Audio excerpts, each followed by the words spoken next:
Good afternoon, everyone. So with this, basically, this is the last panel of the day as well as of the conclave. So the 3 days session healthcare. Yesterday we saw very good sessions on digital India. The theme for today is smart and safe cities. And with us we have Mr. Manoj Abraham, who is the additional director general of police, headquarter and nodal officer, CyberDome, Kerala. Welcome, Manojji. Then we have got Professor Triveni Singh, sir, who is the Superintendent of Police, Cybercrime, Uttar Pradesh. Then we have got Rema Rajeshwari, ma'am. She is the Superintendent of Police, Mahabubnagar, Telangana. I welcome you all. And as I said, the discussion is on safety and security, key aspects of smart and safe cities. So we would start with an opening remark by Mr. Manoj Abraham, sir. Start with your opening remarks.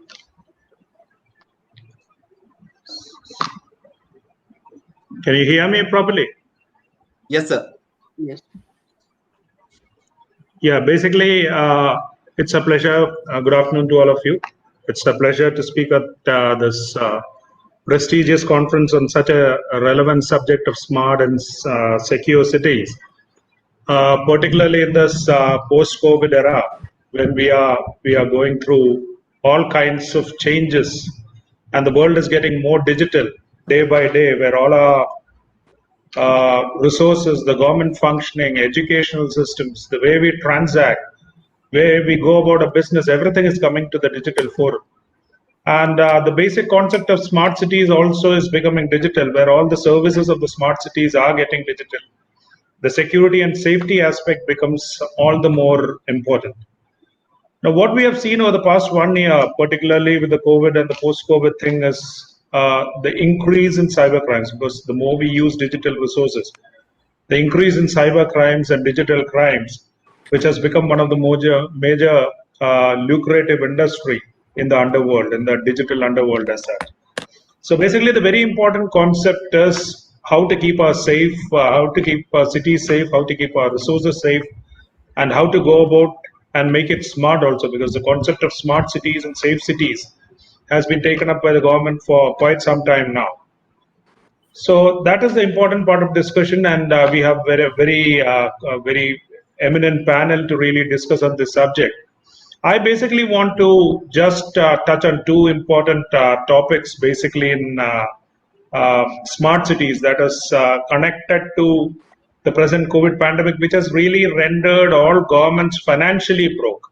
Basically, a lot of money has been lost in the health, the economy is down, the taxation, the collection, everything is down. So the financial problem is there.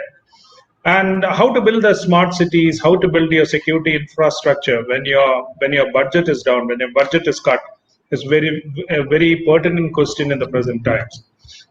And that's why I just want to highlight two important PP projects, or the PP models, which every city can really adopt. And you can actually use those models in building the system which is safe and secure. You can provide services to the citizens and also ensure that the funding part is taken off by the PPP model. So just basically two things that we did in Kerala. I'll try to just share my screen if you allow. Yes, sir, please.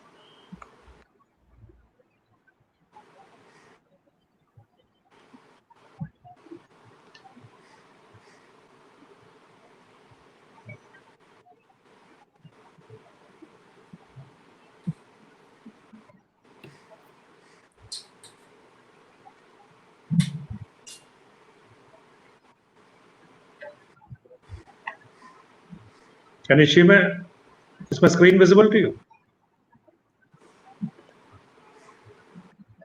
Yes, sir.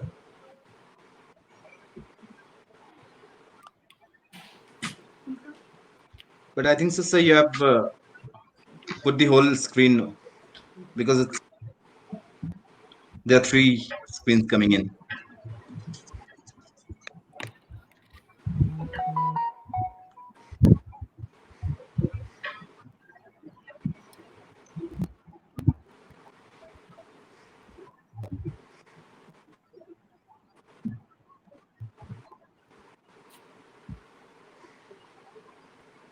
Can you see the PPT now? No. Not right now. Sir, you can share your screen and select the particular video, particular PPT. Yeah, I've already, it's on my screen now. Let me check.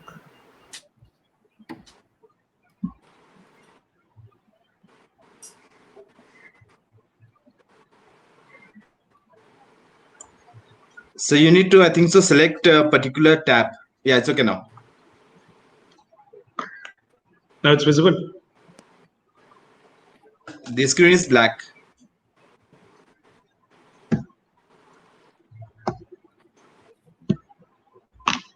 Okay, I think I'll leave it. No issues.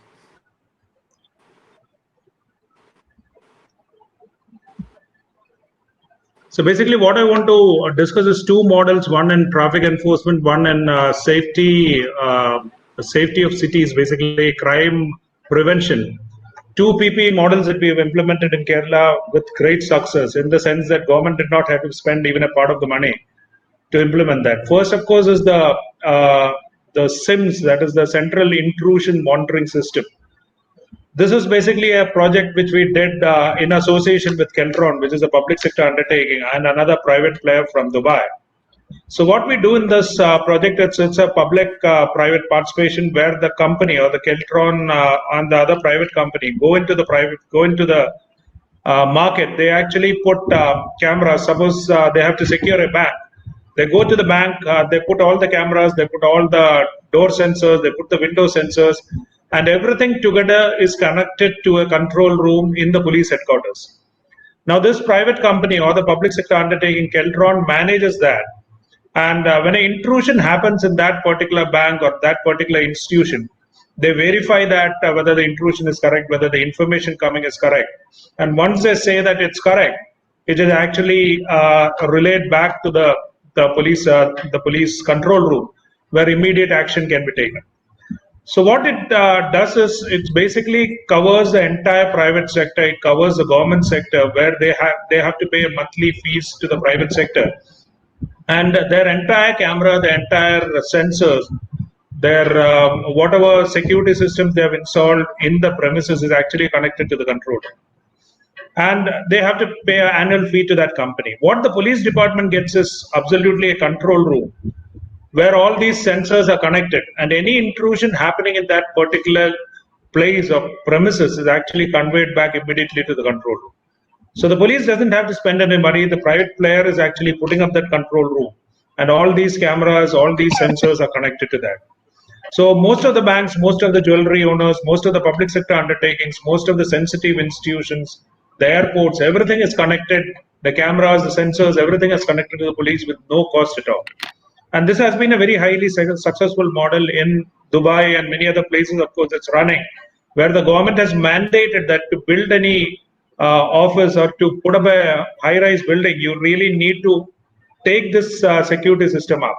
In Kerala also, we are thinking of putting it under the municipal law, where any institution, where any shopping establishment, they want to establish a shop, they should actually take this security system, put it in their place, and then only that shop license will be given.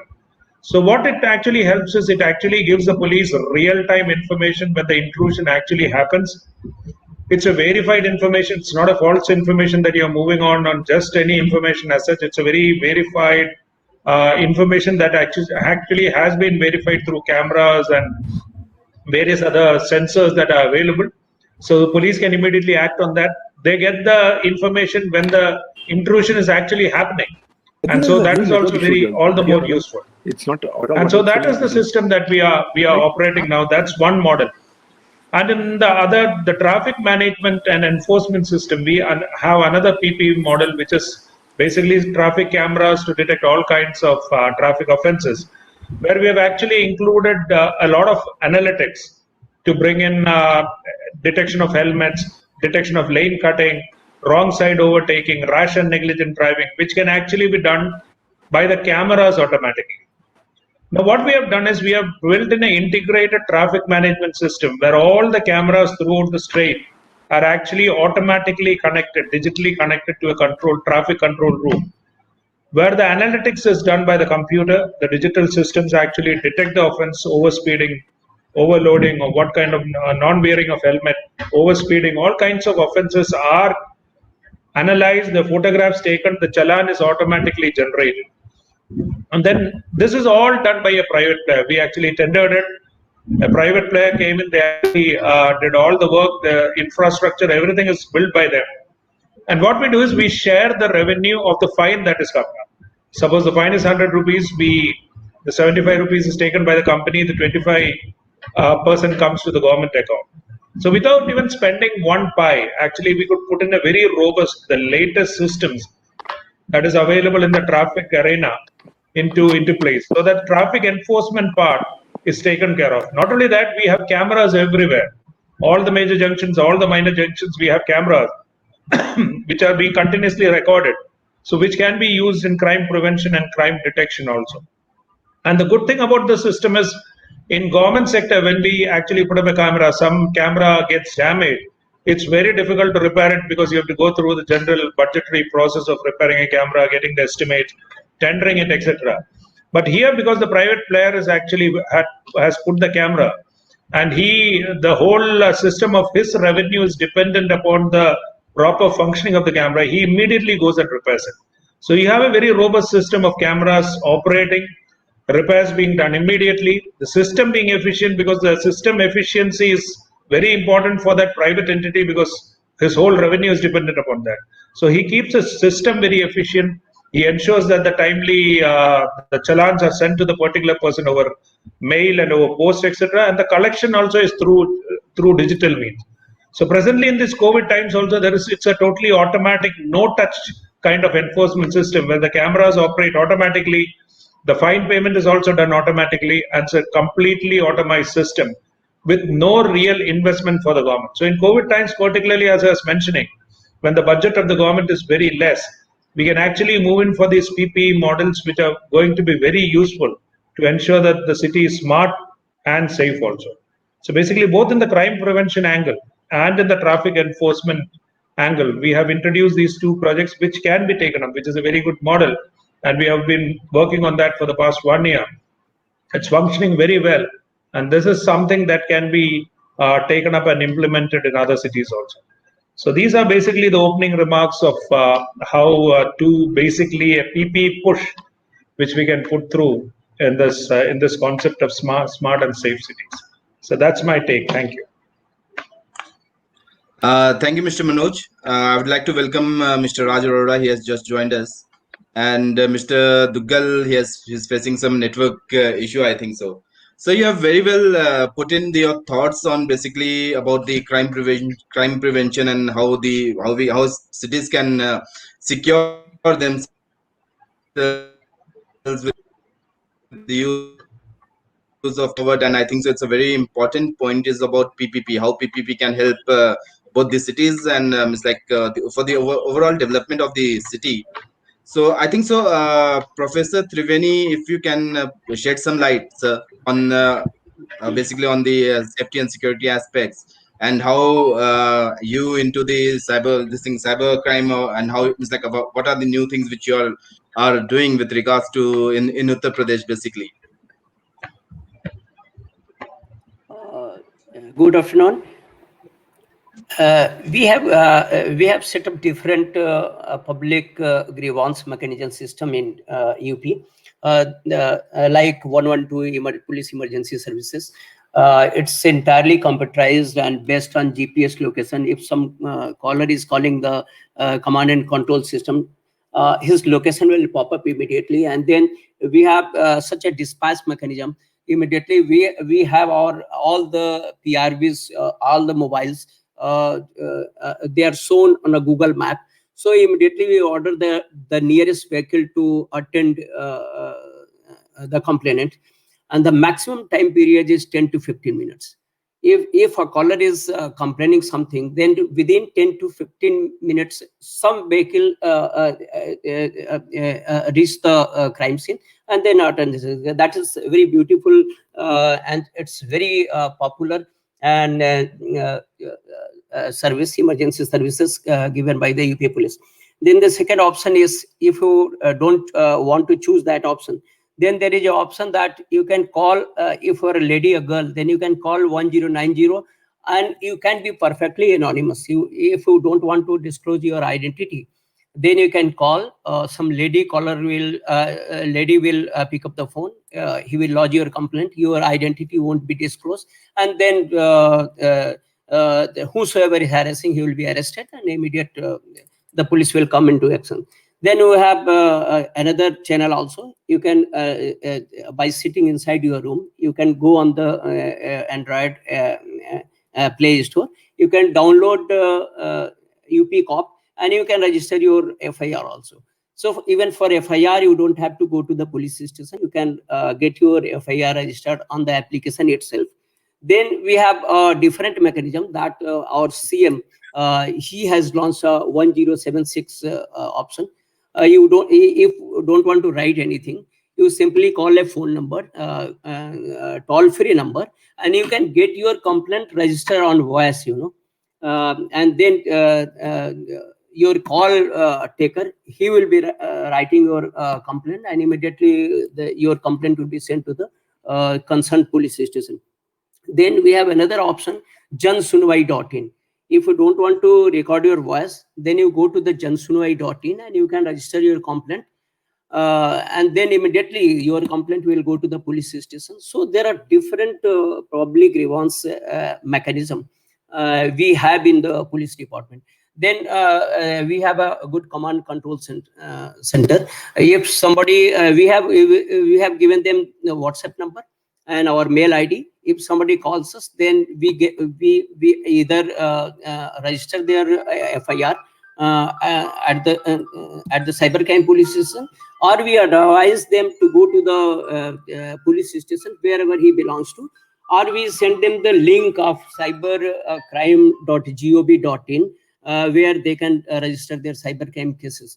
So it's all being controlled from the cybercrime headquarter in association with our 112 police emergency response system. So this is the way we are tackling cybercrime cases here in UP.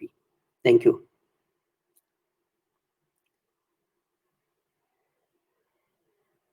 Hello.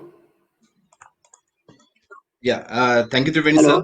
It's like you talked about how public grievance, it's like through technology, you are resolving all the public grievance. Then how you talked about the GIS systems embedded into the vehicles of the the police, jeeps and all.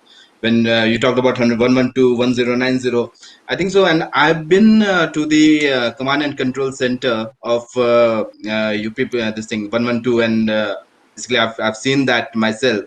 And it's quite a, I think so, Uttar Pradesh were among the pioneers, among the first to start with all this. I might be wrong, but I've seen those technology there. So, and plus how the how within a call within a 10 to 15 minutes, how how the police vehicle can reach. So overall, the kind of technology with the kind of technology UP police is using to resolve the crime, it's really commendable. So with this, I think I'll move on to Ms. Rema ma'am. So Rema ma'am, if you can give your opening remarks. And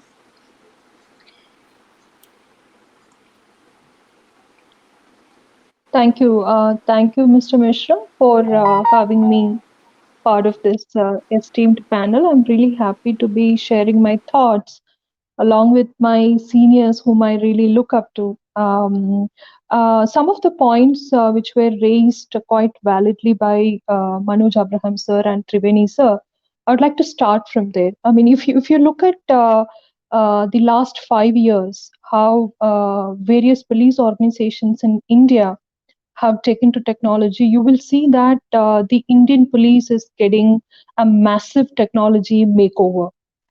We have finally realized that the nature of crime is changing and we must also change.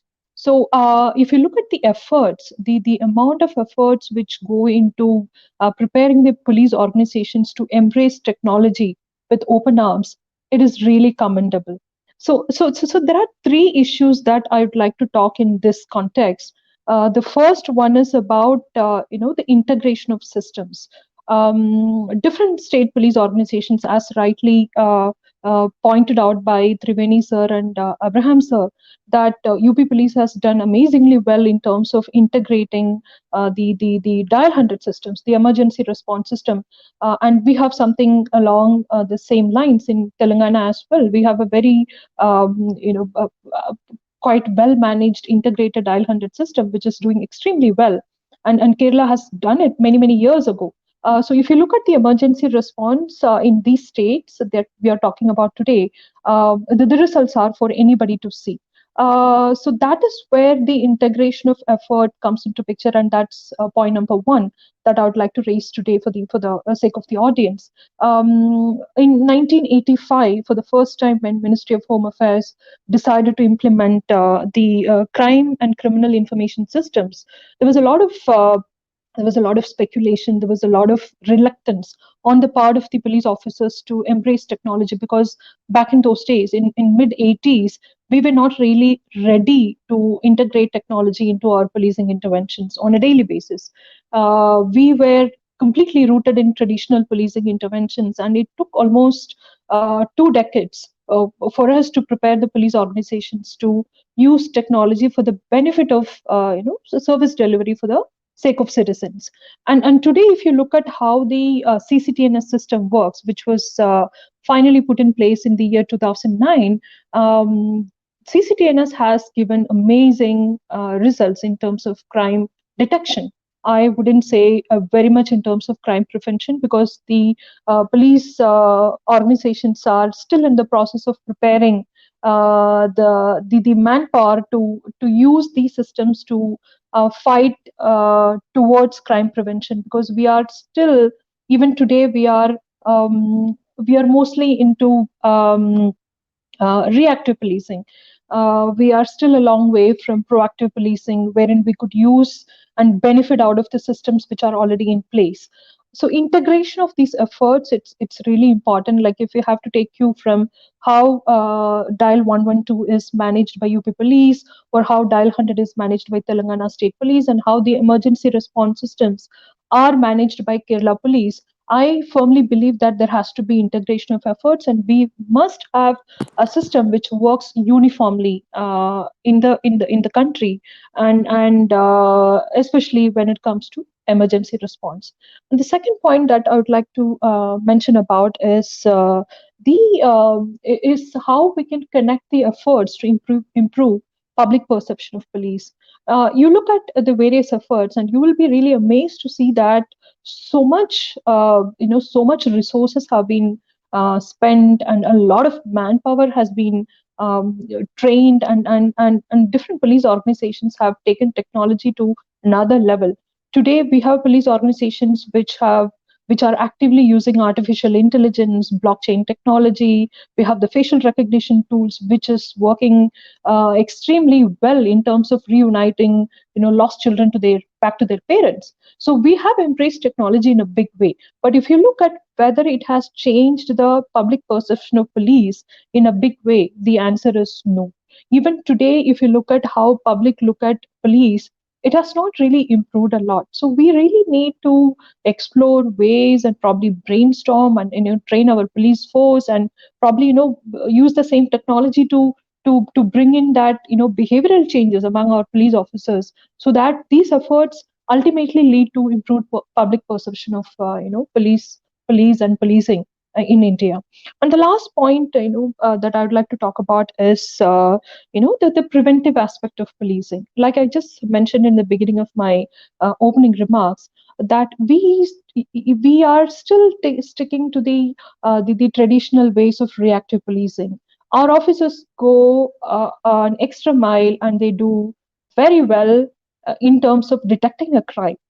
And given the amount of resources that are given to us, given the amount of technology that has been already integrated into policing interventions in different states and in different policing organizations, if we look at whether these systems are being effectively used by the police officers as predictive policing interventions, the answer is no. So I think we need to majorly invest, we need to majorly brainstorm and do a lot of R&D to come out with ways to prepare the police organizations to move towards predictive policing. We have a lot of tools. When we talk about predictive tools, they sound really good. I mean, you feel that okay, we have come a long way, but whether it is being implemented, whether it is being followed, whether it is being effectively used, not so much. So that is one area that really needs a lot of attention by different police organizations. And with these three observations, I'd like to stop here, and I'm sure we can continue the conversation through the course of the panel. Thank you. Thank you, Rema Rajeshwari ji. So basically, I think so. There are majorly three perspectives which you had put forward in this discussion, and actually they are like really it's like quite interesting. Like we talked about CCTNS, the government has implemented us 2 decades back. But now after 2 decades, people are like the police, the departments, and now they are getting into it. Then you talked about.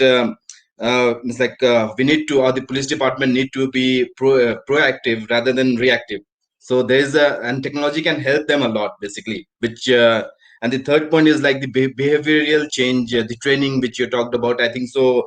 Everyone will be agreeing to these three basic points. These are basic points. Technologies which are coming in for all this points, basically the from being to become a proactive rather than a reactive police. So I think it's a quite basic points and quite valid points which you have put forward.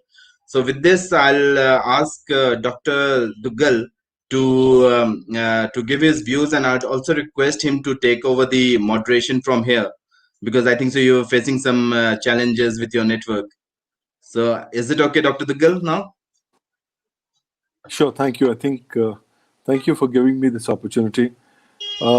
When I talk about safety and security of smart cities, I believe that safety and security cannot happen without having in place an appropriate legal framework. Because smart cities are not going to be built on self-regulatory frameworks. They will have to have enabling legal frameworks which can help support the growth and further expansion of such smart cities.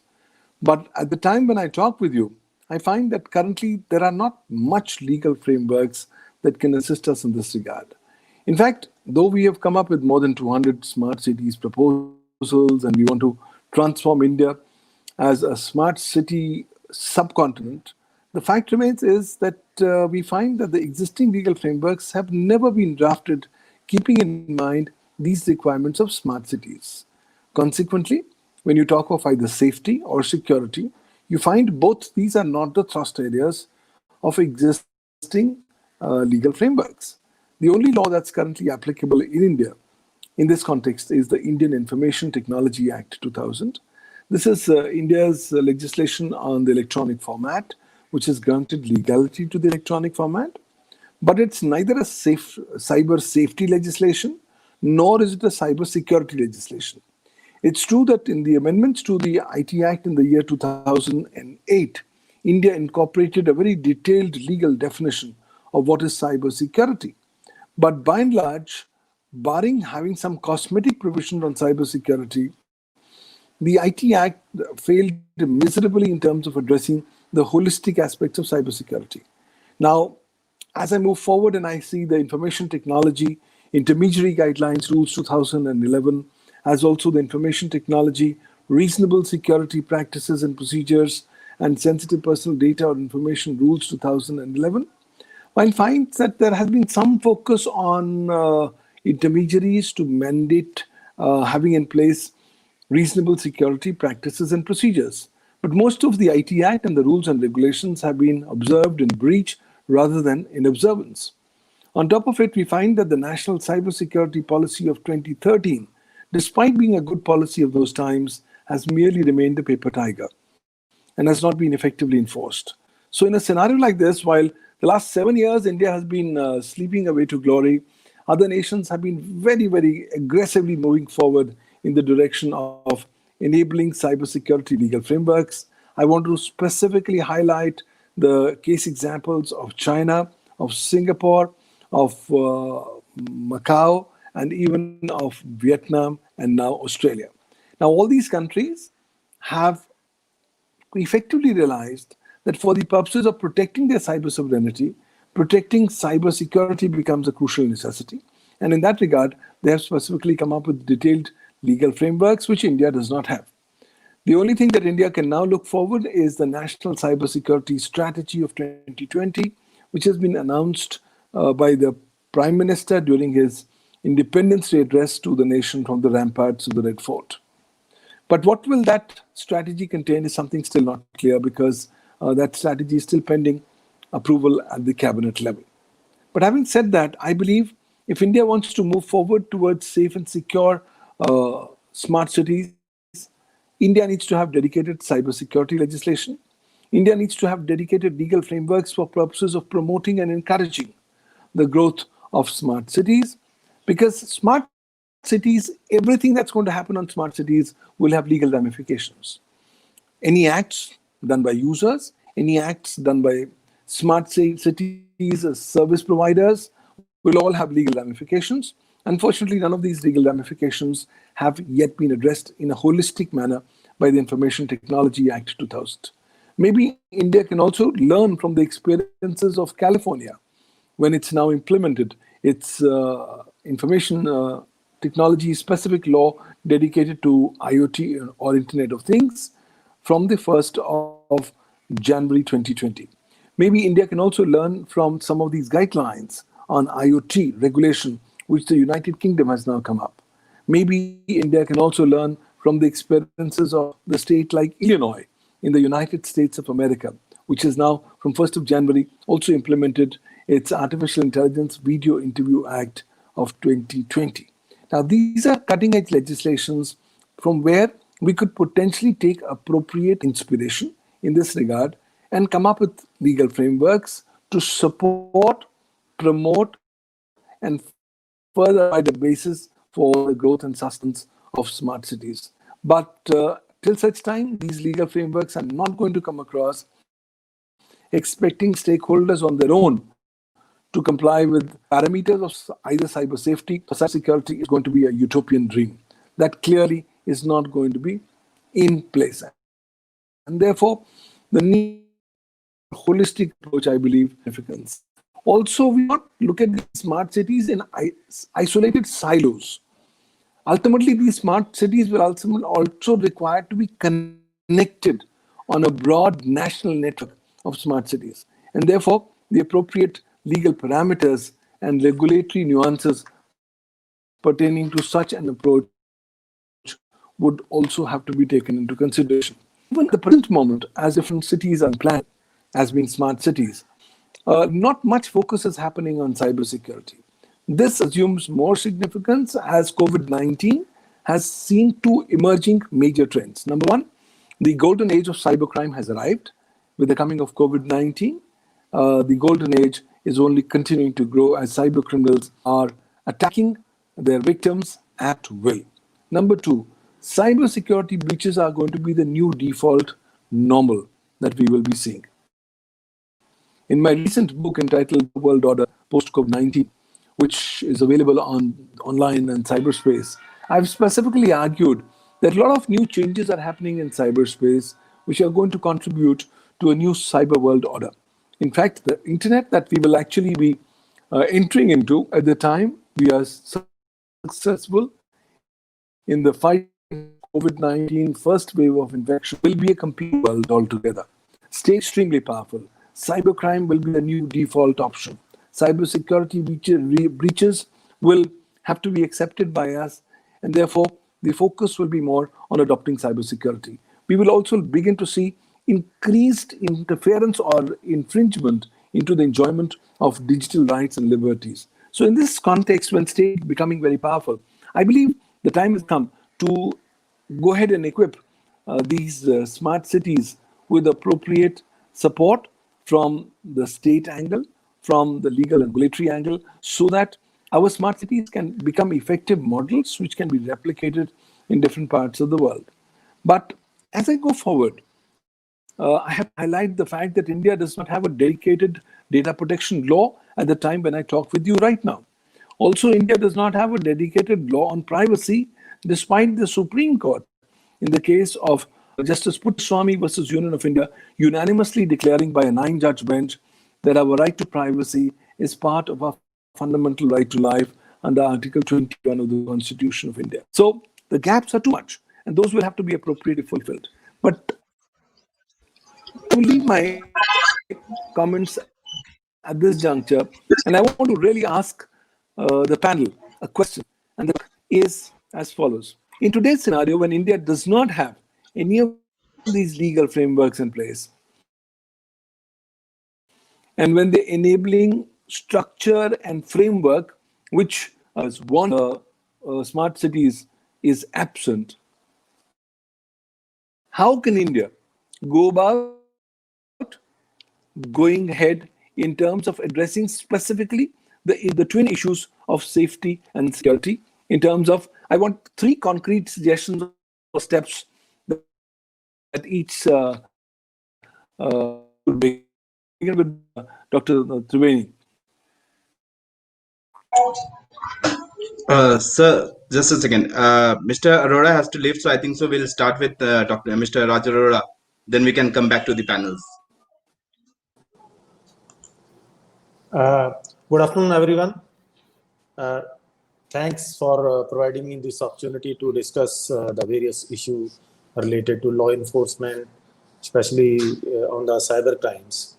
As we discuss the various security issues related to smart cities, cyber crimes are becoming very prominent and very severe challenges for the law enforcement. Not in India. If we see globally, all the law enforcement agencies are facing challenges on the cyber crimes, and day by day, these threats are increasing.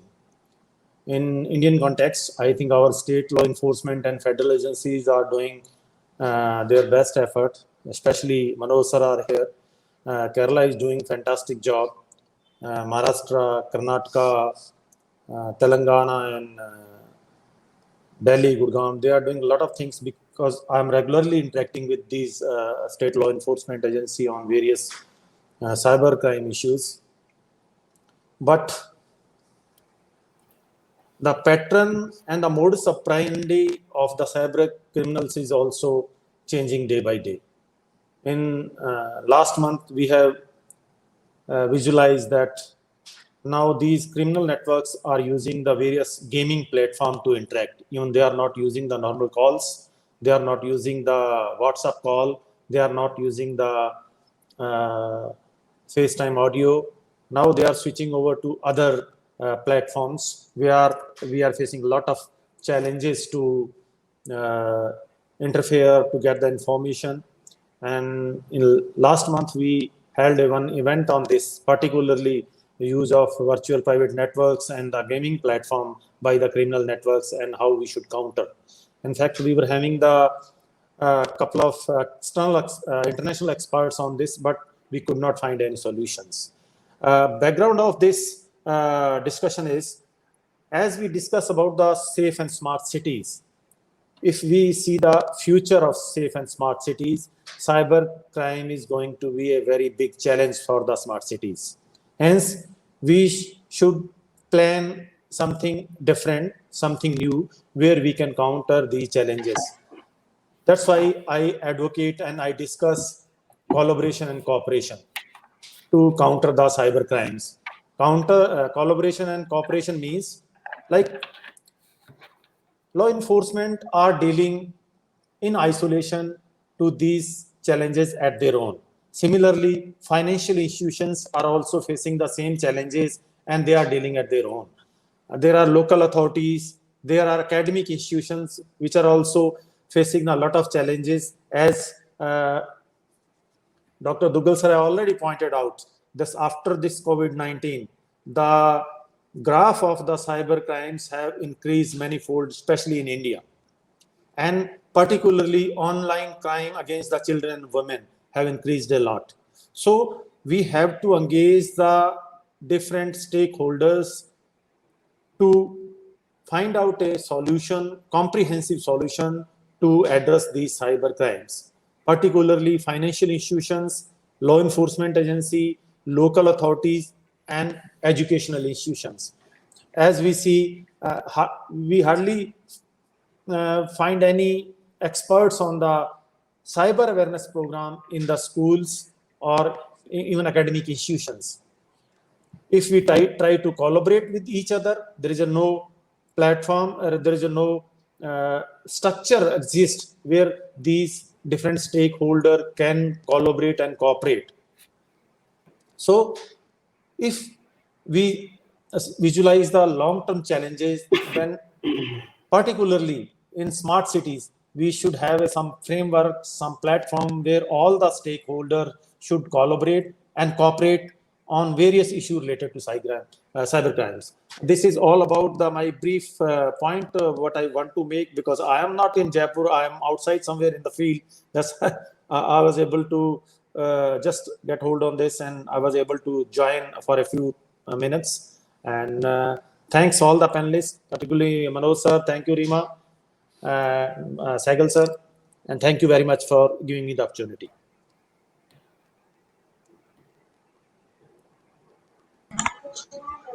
Thank you, Raj sir. Dr. Duggal, I think so you can carry on from here.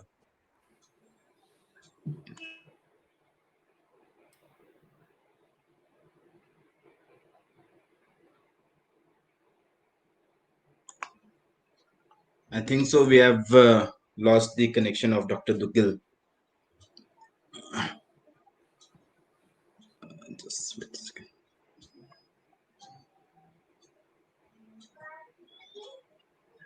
Manoj, I would like you to just like share your views about actually Dr. Duggal. I think so he had asked three basic inputs. I think basically I couldn't hear him properly. His things were, I think the audio was not very clear, but still what I could understand is basically he was talking on not having a proper legal framework in India, which is hampering the systems that we put in cyber security, which is a very correct information of the present situation. What we have done is we have implemented a lot of systems. We have talked of smart cities, we have talked of safe cities, but not every smart city is a safe city. We need to understand that. Smart doesn't mean safe also. So this concept of smart and safe is so very crucial. They should be taken as two separate entities in this topic itself, because we need to understand not everything smart is safe. Now, one of the crucial aspects which Pawan highlighted is basically the lack of a proper legal framework to handle all these cyber security aspects, because cyber security is a new concept that has come up. In India, what we generally do is we adopt technology blindly from the Western world, thinking it's smart, without looking into the local aspects, without looking at what we require and whether it's tailor-made for our requirements. That's why most of the technologies that come in really fail. But now, of course, in recent times, a lot of things have come in after a lot of study, and it is successful. But the same count also, what I want to emphasize here is that cyber security has not been given the importance that it requires, because security of the cyber resources or a cyber platform or the framework is so very important that legally in the IT Act there is no proper framework now to handle all those cyber security problems or attacks or threats that are there in the cyber world presently. And then most of the cyber security part is thought of after the system is in place. Actually, cyber security to be robust, to be effective, has to be started from the coding stage itself. The moment you start the process, you start the software, you start your systems, you need to start thinking about cyber security. Then only you can have a robust cyber security system. But what we generally do, we put in the system, we establish everything, and then we think of cyber security, how we can manage that. And that is not going to work in the present world, where the cyber security, the cyber criminal is so very adept with technology that he can easily beat you. And there is no perfect system of cyber security in this world. It's always a cat and mouse game, where we find that the cyber criminal is always one step ahead in hacking through our systems and coming in. In India, we are going to see a lot of problems with data security, because that is another area where people are going the cyber criminal targets to a great extent, and that's going to come in a big way. Banks, we already have a lot of cyber security issues. Not many are reported, but when you go to the darknet, you find a lot of data on credit cards, debit cards, bank details, everything available on sale of different banks, which we clearly point to the fact that most of the resources available with the bank, the data available with the bank, has already been hacked into, and they are available on sale in the darknet. Though none of the banks report such a crime to the police, because feeling the credibility of the bank and other reasons. So cyber security is one aspect that really needs to be emphasized when we talk of smart cities, when we talk of securing our smart cities. And that is one important aspect, and we require a proper legal framework for that. Compared to anywhere in the world, now we are totally going digital in the present post-COVID arena, when things are getting more digital and it's becoming a way of life, where the virtual world is becoming even more important and crucial than the physical world. We actually required a proper legal framework in place to handle all these problems also. And then the second point which I want to make is basically the public also, the citizen also is a very important aspect in the smart cities. When we talk of cyber crimes or cyber attacks, because the human element always has been the weakness. In all the cyber attacks and all the cyber hacks that happen around the world, human weaknesses is one of the things which the cyber criminal exploits. Now, if you take the smallest OTP crimes or the biggest hacks, it is a human element that gives way and allows the cyber criminal to come inside the system. And so to train the human element, to make the human element or the human citizen or each citizen aware of what is there, how to secure themselves, how to ensure that the systems, how to ensure that our cyber resources are safe, they actually need to play their part in the cyber security framework. So that a lot of awareness is required, because even now the problems with all the crimes, cyber crimes happening in India is basically where the person is not aware of how to use those cyber resources, where he doesn't go in and use the hygiene do's and don'ts of keeping himself safe. That is where he becomes a victim.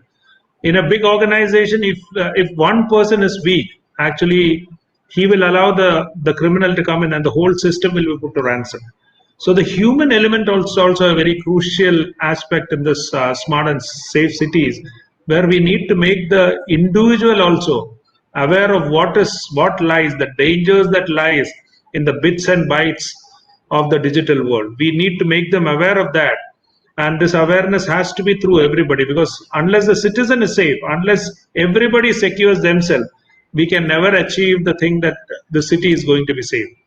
So cyber security and cyber safety in a smart city is so very crucial, and that we need to concentrate on in the coming days, because now the things are getting more and more digital, and it's very important that we concentrate on cyber security as a very important aspect of smart cities. Thank you. Thank you, Manoj sir. Very well articulated and very well to the point, and how it's like your points were quite relevant with regards to the cybersecurity and cybersecurity policies. So I'd like Rema Rajeshwari ji to give her thoughts on this basically.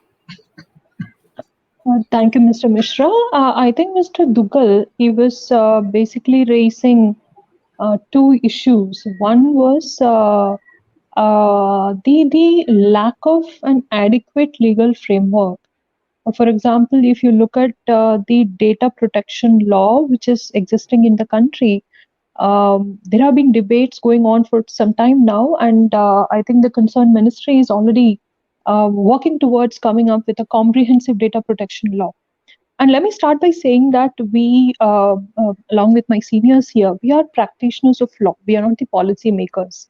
So when we practice law, all the issues and challenges that we come across, and our responsibility is to bring these challenges and issues to the notice of the policy makers, so that they come up with an adequate legal framework in which we can comfortably work. So I totally concur with Manoj Abraham sir when he spoke about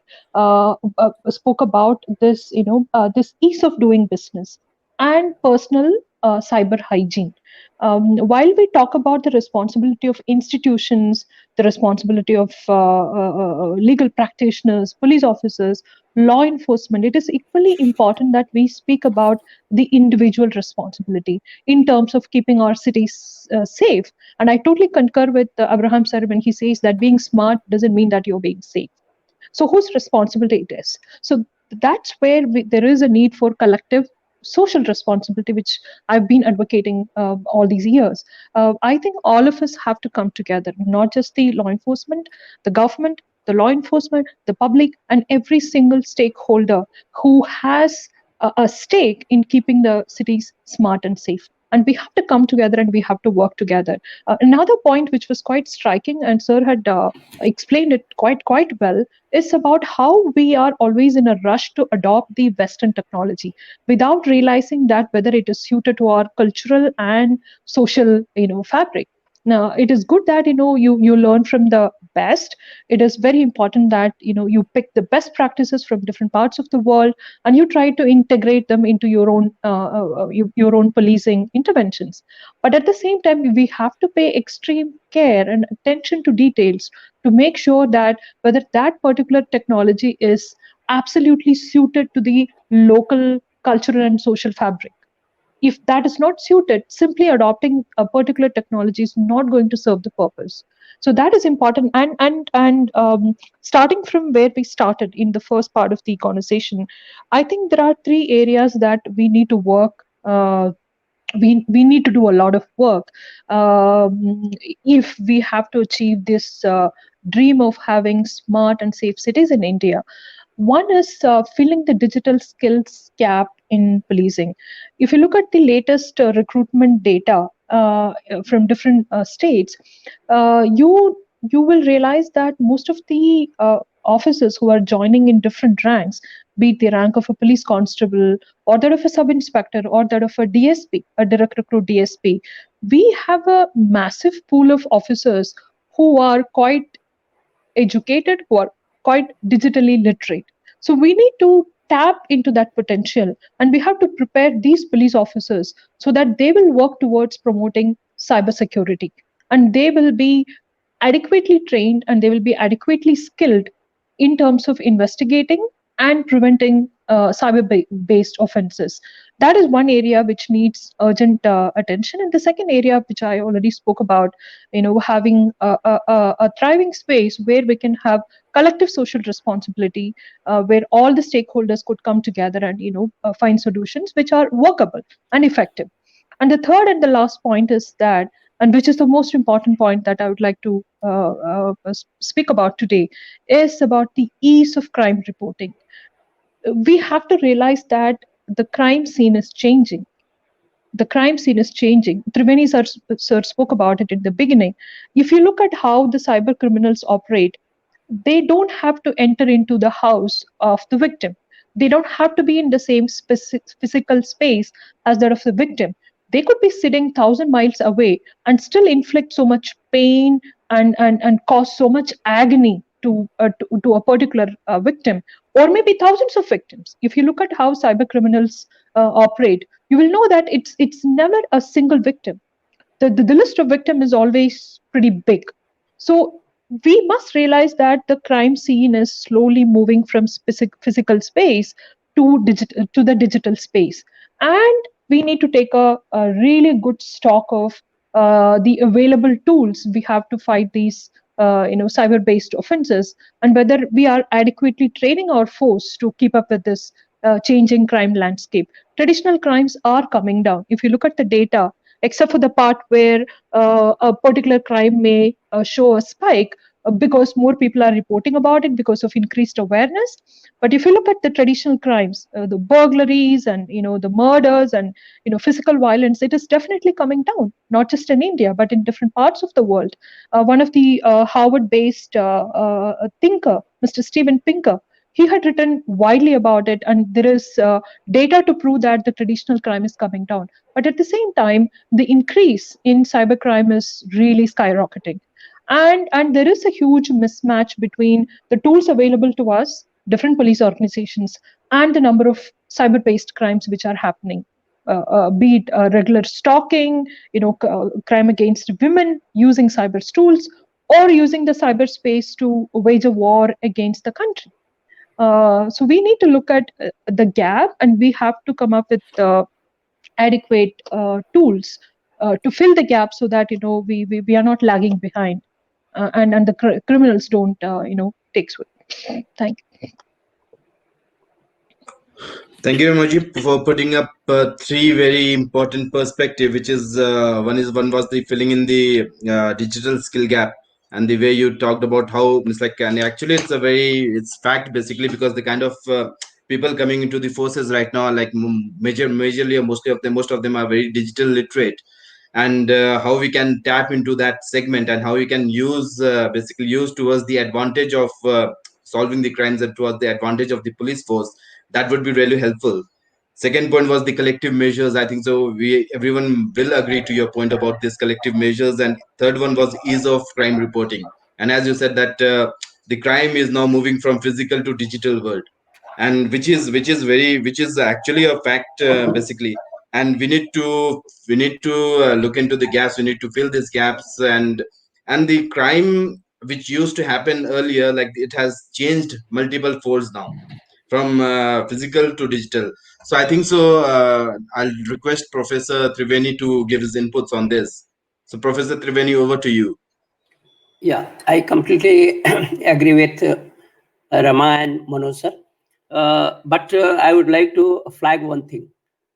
Definitely a few brilliant scholars, they are coming into police departments at the constable level, at sub-inspector level, DYSP level. But the problem is that cyber crime is completely a new domain in which you need proper understanding of the technology, proper training, like cyber forensic. Cyber forensic in itself is it's a very difficult domain. So what we are doing at ground level, in the training colleges, what we do, we run 2 or 3 or maximum 5 days courses, and we try to cover each and everything from hacking to law to cyber forensic to RBI rules, regulation, and financial laws. Everything we try to include in that syllabi. More or less, this is happening all over in India, in all states. What is happening? If somebody has done his graduation or PG in humanities, or even in science domain, to be familiar with hacking tools, technology, terms, to understand that, to understand cyber forensic tools and technology, and so it is not something that can be